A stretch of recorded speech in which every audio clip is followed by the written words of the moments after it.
예, 장관님. 예. 예, 수고 많으십니다.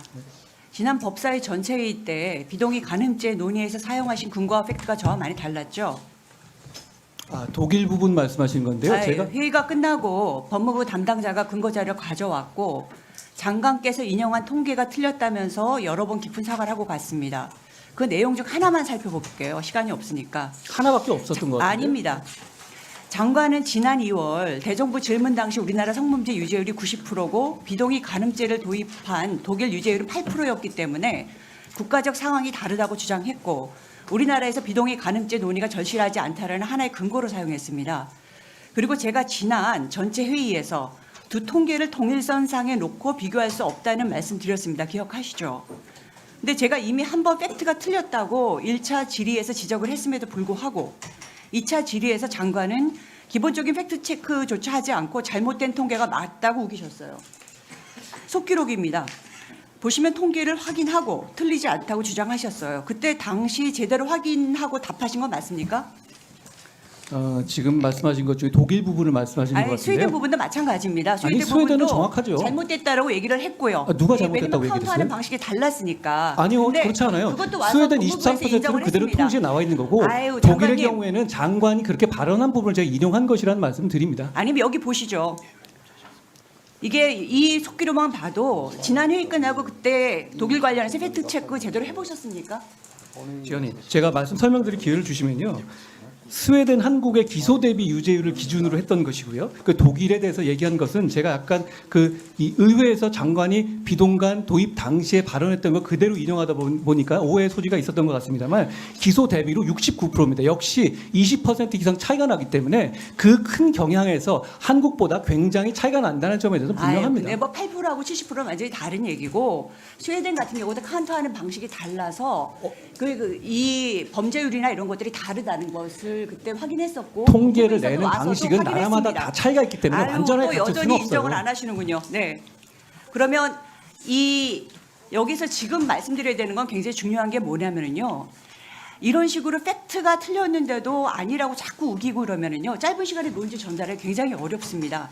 이 비동의 간음이라는 거는 민감한 문제고 국민들께서 오해하시는 부분이 많기 때문에 법무부에서 섬세하게 준비를 잘 해나가야 됩니다. 적어도 틀린 팩트는 가져오지 말으셨어야죠. 장관이 국회에서 근거를 가지고 잘못을 지적하는데 어떻게 기본적인 사실 확인도 제대로 안 해보고 무조건 맞다고 우실 수 있는 겁니까? 이게 장관이 확인이 안 되었으면 아직 확인이 덜 되었다, 살펴보겠다 솔직하게 말씀하시면 되는 겁니다. 지금이라도 국민들께 사과하시고 바로잡을 생각이 있으신 거죠? 아니요, 제가 말씀드렸지 않습니까? 이게 수치를 얘기할 때 각각의 국가마다 내는 통계의 기준이 다 다르고 완전히 같지가 않아요. 다르죠. 당연히 다른데. 예? 다른데 거기에 대해서 90%는 완전히 잘못된 위원님, 그거는 현실을 저는 오독할 수밖에 없는 겁니다. 알았습니다. 네네. 여전히 저걸 인정을 안 하시는 아니 말할 기회를 안 주시고 그냥 뭐 알았다고 하시면 말씀만 하시고 지나가면 어떻게 합니까? 법무부에서 와서도 자기네 통계가 잘못 봤다. 이거를 이렇게 근거를 잘못 봤다라고 사과를 한 사실까지도 인정을 안 하시면 아니 이 통계가 그 기준이 다른 부분이 있고 그걸 설명하면 되는 부분이죠. 그리고 문제는 아니요, 그렇죠. 그렇죠. 예, 맞습니다. 그러니까 잘못됐다고 인정하고 우리 그 차이의 근거가 뭔지를 정확하게 보면 되는 건데 그거를 인정을 안 하면서 스웨덴 거를 갑자기 갖다가 놓으시면서 설명을 하려고 하니까 굉장히 우리가 지금 얘기할 수 있는 아니 스웨덴 거 정확하잖아요. 아니요, 틀렸습니다. 아니 스웨덴은 사람마다 카운트하는 다르는데 방식이 다른 거죠. 그 기준은 어차피 그 통계는 스웨덴에 없어요.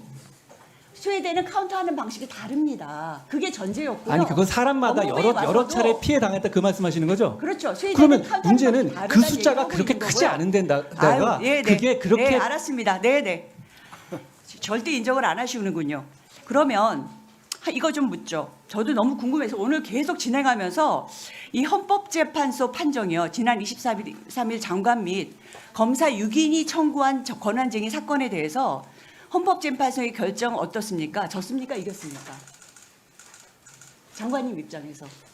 그렇게 세상 일이 졌습니까? 이겼습니까? 이거는 묻기 좀 명확한 쉽죠. 것 같습니다. 자, 이거는 중요한 건 명확하게 답변해 위장 주셔야 될 것 탈당으로 같습니다. 인한 명백한 위헌과 위법적인 절차로 입법이 진행됐다는 점을 명시했다는 점입니다. 그건 인정하시죠? 그 장관 및 검사 아니, 그거 6인이 인정하시지 않아요? 청구한 권한쟁의에 대해서요. 그거에 저희는 대해서 답변을 제가 듣고 장관과 검사의 권한을 확인하기 위해서 그 청구를 했던 것이 아니에요. 뭐냐면 위법하고 위헌적인 입법이 있었는지 절차와 내용이 위법의 문제인데 내용에 대해서는 아예 각하에서 판단하지 않았고 절차에 대해서는 입법이 위헌이고 위법이지만 유효하다는 이상한 결론이 나온 거죠. 예, 저는 국회의원들이 이 부분에 대해서 얘기할 수 있다고 생각합니다. 근데 제가 지금 문제 삼으려고 하는 거는요. 장관이 이런 식의 논쟁을 해서는 안 된다는 생각입니다. 아니 장관이 왜 얘기를 하면 안 제가 됩니까? 작년 8월부터 법사위회의를 통해서 장관께 청구인 자격이 없다고 지적했었는데요. 그 아니, 위원님이 부분에 지적하시면 하시면 안 되나요? 잠깐만 좀 들어보시죠. 이게 국민의 목소리라고 생각하고 좀 들어보시죠. 저는 이게 헌재가 여러 번 수사권의 입법 정책 차원의 문제라는 취지의 결정을 낸 바 있고요. 이런 식의 청구 소송을 내면 굉장히 논쟁적으로 흐를 수밖에 없습니다. 근데 이런 논쟁적 갈등적 것을 장관이 주도하는 게 저는 가장 큰 문제라고 생각합니다. 그러니까 어느 장관도 하지 않았던 국회 대상의 권한쟁의 심판을 하여서요. 이게 이 공직자의 책무에 대해서 법무부 장관이 이 해석상의 문제에 있어서는 저는 법무부 장관이라면 공직자라면 가장 법률을 그대로 어떻게 하면 가장 보수적인 관점에서 따라 나가면서 혼란을 줄일 수 있을까를 고민하는 게 자격이 맞다고 생각합니다. 저는 그런 면에서 이 장관의 권한쟁의와 이 논란을 일으키는 거 이런 식의 방식은 정말 문제가 있다고 생각을 하고요. 자, 정리해 주시죠.